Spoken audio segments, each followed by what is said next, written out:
Bringing cinnamon to Europe.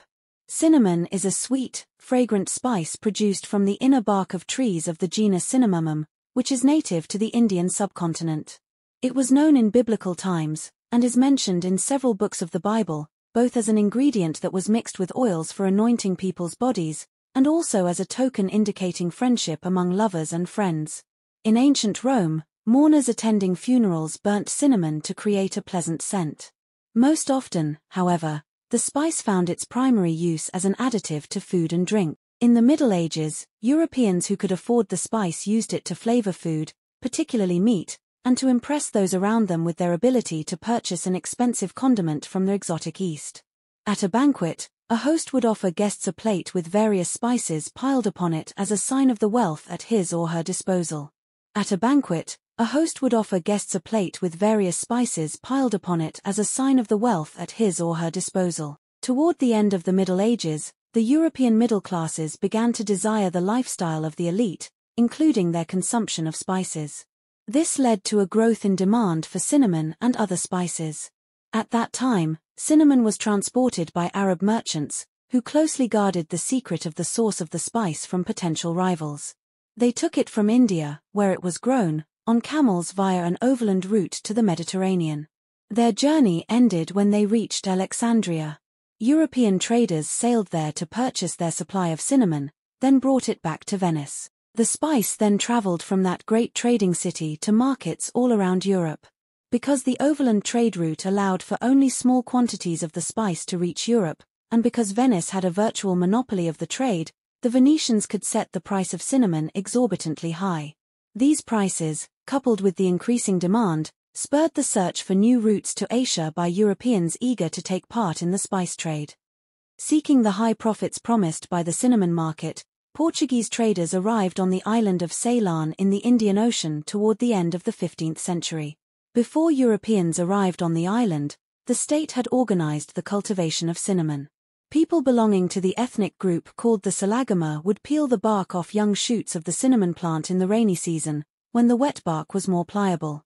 During the peeling process, they curled the bark into the stick shape still associated with the spice today. The Salagama then gave the finished product to the king as a form of tribute.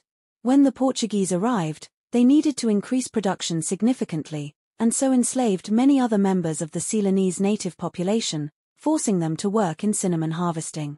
In 1518, the Portuguese built a fort on Ceylon, which enabled them to protect the island, so helping them to develop a monopoly in the cinnamon trade and generate very high profits.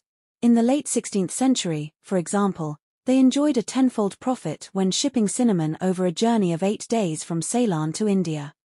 When the Dutch arrived off the coast of southern Asia at the very beginning of the 17th century, they set their sights on displacing the Portuguese as kings of cinnamon. The Dutch allied themselves with Kandy, an inland kingdom on Ceylon. In return for payments of elephants and cinnamon, they protected the native king from the Portuguese. By 1649, the Dutch broke the 150-year Portuguese monopoly when they overran and occupied their factories. By 1658, they had permanently expelled the Portuguese from the island, thereby gaining control of the lucrative cinnamon trade. In order to protect their hold on the market, the Dutch, like the Portuguese before them, treated the native inhabitants harshly. Because of the need to boost production and satisfy Europe's ever-increasing appetite for cinnamon, the Dutch began to alter the harvesting practices of the Ceylonese. Over time, the supply of cinnamon trees on the island became nearly exhausted, due to systematic stripping of the bark. Eventually, the Dutch began cultivating their own cinnamon trees to supplement the diminishing number of wild trees available for use. Then, in 1996, the English arrived on Ceylon, thereby displacing the Dutch from their control of the cinnamon monopoly. By the middle of the 19th century, production of cinnamon reached 1,000 tons a year, after a lower grade quality of the spice became acceptable to European tastes.